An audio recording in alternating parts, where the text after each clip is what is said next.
ஹரிநாராயண துரித நிவாரண பரமானந்த சதாசிவசங்கர நாள் என் செய்யும் வினைதான் என் செய்யும் என நாடி வந்த கோல் என் செய்யும் கொடுங்கூற்று என் செய்யும் குமரேசர் இரு தாளும் சிலம்பும் சதங்கையும் தண்டையும் சண்முகும் தோளும் கடம்பும் எனக்கு முன்னே வந்து தோன்றினே. ஓம் அனுமந்தாய வித்மகே வாயு புத்திராய தீமகே தந்துனோ மாருதி பிரச்சோத்தியாத் பட்டீஸ்வரம் ஸ்ரீ விஷ்ணு துர்க்கையே போற்றி. திருவாரூர் தட்சிணாமூர்த்தி சுவாமிகளே போற்றி. மேல்மலையனூர் அங்காள பரமேஸ்வரி தாயை போற்றி. ஆர்ப்பாக்கும் ஆதிப்பட்டாளகனே போற்றி. உலகெங்கிலும் வாழ்ந்து கொண்டிருக்கும் ஸ்ரீராம் ஆஸ்ட்ரோ யூடியூப் சேனல் நேயர்களுக்கு டாக்டர் சைதை ராஜாவின் அன்பான வணக்கங்கள். நாம் இப்பொழுது இந்த எபிசோடில் வீக்லி ராசி பலன்கள், அதாவது மார்ச் 1 முதல் மார்ச் 7 வரைக்கும் உள்ளடக்கிய நாட்களுக்கு கிரகங்கள் ஒவ்வொரு ராசிக்கும் எப்பேற்பட்ட பலனை வழங்கப் போகிறது என்பதை பார்க்கலாம் வாங்க. இதுவரைக்கும் எங்கள் சேனலை பார்த்து கொண்டிருக்கும் அன்பர்கள் சப்ஸ்கிரைப் செய்யாதவர்கள் சப்ஸ்கிரைப் செய்து கொள்ளும்படி கேட்டுக்கொள்கிறோம். ரைட் சைடில் சப்ஸ்கிரைப் இருக்கும், பெல் பட்டன் இருக்கும், ரெண்டுத்தையும் ப்ரெஸ் பண்ணிங்கன்னா அடுத்த நொடியே எங்களுடைய வீடியோ உங்களை நோக்கி வர துவங்கிவிடும். மார்ச் 3ஆம் தேதி பௌர்ணமி திதி வருகிறது. வாங்க ஒவ்வொரு ராசியாக பார்க்கலாம். தனுசு ராசி அன்பர்களுக்கு வணக்கம். தனுசு ராசி காலபுருஷனுக்கு 9வது ராசி. குரு பகவான் ஆட்சி பெறும் வீடு. இப்பொழுது குரு பகவான் மிதுனத்தில் இருந்து தனது ராசியை பார்த்து கொண்டிருக்கிறார். தன் வீட்டை தானே பார்ப்பது என்பது மிக மிக சிறப்பு. அது மட்டுமல்ல, 3ஆம் இடத்தில் முயற்சி ஸ்தானத்தில் 5 கிரகங்கள் இருக்கின்றன. ஆரம்பத்தில் சுக்கிரன் 3 நாள் இருக்கார். அதுக்கப்புறம் 4ஆம் இடத்துக்கு சென்று 4 நாள் உச்சமடைகிறார்.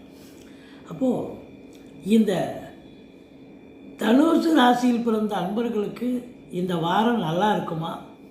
எப்படி இருக்கும்? முதல்ல உங்கள் முயற்சி, நீங்கள் முயற்சின்னு ஒன்று எடுத்தீங்கன்னா அது கண்டிப்பாக சக்ஸஸ். ஏன்னா முயற்சி ஸ்தானத்தில் இத்தனை கிரகங்கள் இருக்கின்றன. அப்போ கண்டிப்பாக நீங்கள் எடுக்கிற முயற்சி சக்ஸஸ் ஆகும். சமூகத்தில் பேரு புகழ் அந்தஸ்து உயர்வடையும். 4ஆம் இடத்தில் சனி பகவான் இருக்கிறார். அர்த்தாஷ்டம சனி இந்த ராசி அன்பர்களுக்கு, அதாவது மூலம், பூராடம், உத்திராடம் முதல் பாதத்தில் பிறந்த அன்பர்களுக்கு அர்த்தாஷ்டம சனி போய்கொண்டிருக்கிறது. இந்த அர்த்தாஷ்டம சனியால் சில பிரச்சனைகள் வரும். குடும்பத்தில் சண்டை சச்சரவு, பிரச்சனைகள், பிரிவினைகள் வரும். நண்பர்களிடையே ஒரு குழப்பம், ஒரு சந்தோஷமான ஒரு சூழ்நிலை நீடிக்காது. அது மட்டுமல்ல, உறவினர்களிடையே கூட ஒரு கருத்து வேறுபாடு. எங்கே சென்றாலும் உங்களுக்கு பிரச்சனை காத்து கொண்டிருக்கும். அதனால் சங்கடம் தீர்க்கும் சனி பகவானே மங்களம் பொங்க மனம் வைத்தருள்வாய். சச்சரவின்றி சனீஸ்வர தேவே இச்சகம் வாழ்க இன்னருள் தாத்தா. இந்த ஸ்லோகத்தை சொல்லுங்கள். சனிக்கிழமை தோறும் எள்ளெண்ணெய் தீபம் இட்டு வாருங்கள். தலைக்கு வர்றது தலைப்பாயோட போகும். இந்த அர்த்தாஷ்டம சனி ஒன்று தாங்க உங்களுக்கு தனுசு ராசிக்கு மைனஸு. மற்றபடி எல்லா கிரகங்களும் உங்களுக்கு ப்ளஸ்ஸு, நல்ல நிலையில் இருக்கின்றன. பாருங்கள், உங்களுக்கு 5ஆம் இடத்து அதிபதி செவ்வாய் 3ஆம் இடத்துல முயற்சி ஸ்தானத்தில் குரு பார்வையில் இருக்கார். 9ஆம் இடத்துக்கு ஆதிபத்தியம் பெற்ற சூரியன் 3ஆம் இடத்துல குரு பார்வையில் இருக்கார். சூரியன் அடுத்தது 7க்கும் 10க்கும் ஆதிபத்தியம் பெற்ற புதன் 3ஆம் இடத்தில் குரு பார்வையில் இருக்கிறார். ராகு குரு பார்வையில், அது 3ல் ராகு இருக்க கொடுத்து வைக்கணுங்க. அப்போ உங்களை பொறுத்தவரையும் தனுசு ராசிக்கு ஒரு கொண்டாட்டமான ஒரு வாரம். அது அதாவது அர்த்தாஷ்டம சனி ஒன்றும் உங்களுக்கு ஒரு பெரிய ஃபீட்பேக் கொடுத்துறாரு. மற்ற கிரகங்களுடைய சாதனை சிறப்பாக இருக்க போகிறது. குரு பார்வை கோடி நன்மை. 11ஆம் இடத்தை குரு பார்க்க போகிறார். 11ஆம் இடம் என்பது எண்ணிய செயல் ஈடேறுதல், தொட்டதெல்லாம் தொடங்குதல், எல்லாம் லாபமயம், மகிழ்ச்சிகரமான இடம் அப்படின்னு சொல்லலாம் 11ஆம் இடம். இப்போ அப்படி அதையும் தாண்டி உங்களை பொறுத்தவரையிலையும் இந்த 7ல் குரு இருக்கார். அவர் யார்? ராசிநாதன் 4க்குடையவர். 7ஆம் இடத்துல குரு இருந்து ராசியை பார்க்குறார் அப்படின்னு சொன்னால் திருமண வயதில் இருக்கும் அன்பர்களுக்கு திருமணம் கைகூடி வரப்போகிறது, சாதிக்கப் போகிறீர்கள். இருந்தாலும் இந்த சனி பார்வை கொடியது. 7ஆம் அதாவது சனி 4ல் அமர்ந்து 3ஆம் பார்வையாக 6ஆம் இடத்தை பார்ப்பதால் சில எதிர்ப்புகள், பிரச்சனைகள் நீங்கள் வேலை பார்க்குற இடத்துலையோ தொழில் பண்ணுற இடத்துலையோ கண்டிப்பாக சனி பகவான் ஏற்படுத்தி தருவார். மறைமுக எதிர்ப்பாக இருக்கலாம், நேரடியான எதிர்ப்பாக கூட இருக்கலாம். நீங்கள் கொஞ்சம் எச்சரிக்கையாக இருந்தேன்னு சொன்னால் எந்த ஒரு பிரச்சனையும் இருக்காது. 4ஆம் அதாவது கேது 9ல் இருக்கார். தந்தைக்கும் உங்களுக்கும் பிரச்சனைகள் வரும். ஆன்மீகத்தில் நாட்டம் அதிகரிக்கும். ஆலய வழிபாடுகள் செய்வீர்கள், நன்கொடைகள் வழங்கி மகிழ்வீர்கள். இருந்தாலும் அந்த வீட்டு அதிபதி சூரியன் குரு பார்வை பெற்று 9ஆம் இடத்தை பார்ப்பதால் யாரெல்லாம் வெளிநாடு போகிறீங்களோ அவங்களுக்கு நல்லது நடக்க போகுது. உயர்கல்விக்காக போகிறீங்க, உத்தியோகத்துக்காக போகிறீங்க, இல்லை சொந்த தொழிலுக்காக போகிறீங்க, உங்கள் முயற்சி அத்தனையும் திருவினையாக்கும். ராகு 3ல் உள்நாட்டு வாணிபம், வெளிநாட்டு வாணிபம், ஏற்றுமதி இறக்குமதியாளர்கள், ஷேர் மார்க்கெட்டில் இன்வெஸ்ட் பண்ணுறவங்க, ஸ்பெக்குலேஷன், ஆன்லைன் பிஸ்னஸ் பண்ணக்கூடிய அன்பர்கள் அத்துணை பேர்களுக்கும் ஒரு கொண்டாட்டமான காலம்.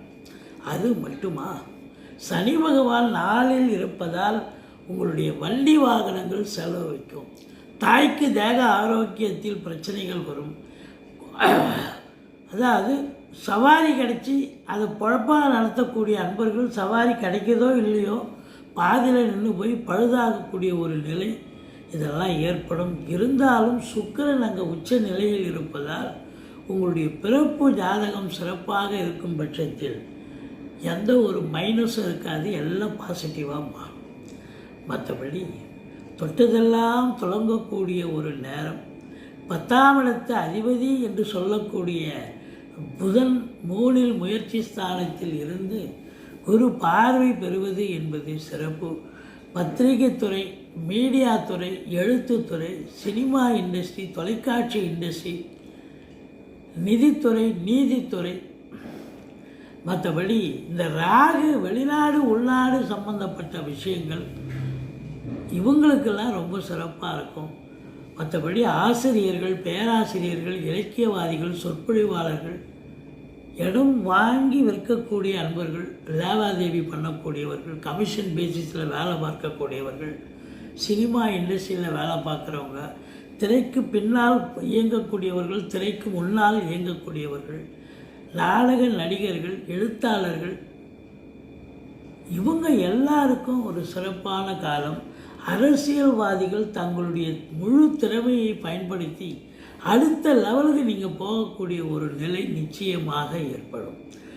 எது எப்படி இருந்த போதிலும் உங்களை பொறுத்தவரை 5ஆம் இடத்து அதிபதி நல்ல நிலையில் இருக்கிறார், 9ஆம் இடத்து அதிபதியும் நல்ல நிலையில் இருக்கார், ராசிநாதனுடைய நிலையும் சிறப்பாக இருப்பதால் இந்த தனுசு ராசியில் பிறந்த அன்பர்கள் கொஞ்சம் எச்சரிக்கையாக சனி பகவானுக்கு வழிபாடு பண்ணிக்கிட்டீங்கன்னா போதும். மற்றபடி நீங்கள் எடுத்த காரியங்கள் அனைத்தும் சக்ஸஸ் ஆக போகிறது அப்படின்னு சொன்னால் மிகையாக. அதாவது பிள்ளைங்க வெளிநாடு போய் படிக்கிற பிள்ளைங்க நல்லா படிப்பாங்க. உயர்கல்வி படிக்கிறவங்க சரி, ஆராய்ச்சி கல்வி படிக்கக்கூடியவர்கள், இவங்களுக்கெல்லாம் சிறப்பான ஒரு காலம். நீங்கள் குலதெய்வ வழிபாடுக்காக போகிறீங்க, முயற்சி பண்ணுறீங்க, ரொம்ப நாளாக தள்ளிக்கிட்டே போகுது, போக முடியல கோயிலுக்கு அப்படின்னா இப்போ நீங்கள் முயற்சி எடுங்க. கண்டிப்பாக சக்ஸஸாக குலதெய்வ கோயிலுக்கு நீங்கள் போக முடியும் அப்படின்னு சொல்லலாம். மற்றபடி பாருங்கள், உங்களுக்கு இந்த 11ஆம் இடம் குரு பார்வையில் இருப்பது வீட்டில் இருக்கும் மூத்த சகோதரர்கள், வயதானவர்கள் அனைவர்களும் உங்களுக்கு ஆதரவாக இருப்பார்கள். ராசியை குரு பார்ப்பது தெளிவான சிந்தனை, செயல்கள், எண்ணங்கள் ஏற்பட போகிறது. மற்றபடி உங்களுக்கு 10ஆம் இடத்தை சனி பகவான் பார்ப்பதால் இந்த தனுசு ராசியில் பிறந்த அன்பர்கள் மேலாமணிக்கே வேலை பார்க்க முடியாது. வீடு, அலுவலகம், அலுவலகத்தில் வேலை பார்க்குறவங்க, மற்றபடி சொந்தமாக தொழில் பண்ணுறவங்க, வர்த்தகம் பண்ணுறவங்க யாராக இருந்தாலும் உழைப்பு, அதிகமான ஒரு உழைப்பு இருக்கும். 8 ஹவர் டியூட்டின்னா 10 ஹவர் வேலை பார்க்க வேண்டிய சூழல் நிச்சயமாக ஏற்படும். மொத்தத்தில் இந்த தனுசு ராசியில் பிறந்தவர்களுக்கு இந்த வாரம் சூப்பராக இருக்குங்க. நீங்கள் சனி பகவானை வழிபாடு செய்து கொள்ளுங்கள், பிள்ளையாரை வணங்குங்கள். வாழ்க்கை வளமோடும் நலமோடும் அமைய போகிறது. என்னுடைய வீடியோ பிடிச்சிருந்தால் லைக் பண்ணுங்கள், ஷேர் பண்ணுங்கள், சப்ஸ்கிரைப் பண்ணுங்கள். மறக்காமல் சப்ஸ்கிரைப் பண்ணுங்கள். நன்றி. வாழ்க வளமுடன்.